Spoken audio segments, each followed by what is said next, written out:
Hello kids.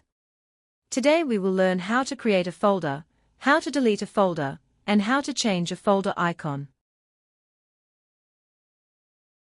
Let's create a folder. The easy way is to right-click on the desktop, then click New, and then click Folder.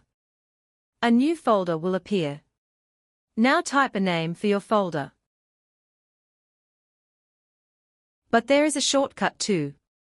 Press Ctrl plus Shift plus N on your keyboard. A new folder will appear. Now type a name for your folder. Now, let's delete a folder. Right-click and choose Delete. The folder goes to the recycle bin. Next, let's learn how to delete a folder. If you want to delete it forever, press Shift plus Delete. But be careful. Shift plus Delete will not send it to the recycle bin.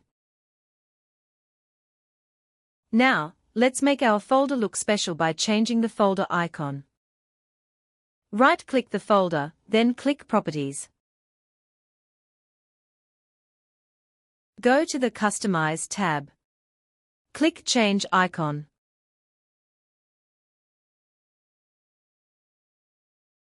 Choose any picture you like. Then click OK and Apply. Now your folder has a new look. Well done, kids. Now you know how to create a folder with Ctrl plus Shift plus N. How to delete a folder with Delete or Shift plus Delete. And how to change a folder icon. Great job! Thank you for watching.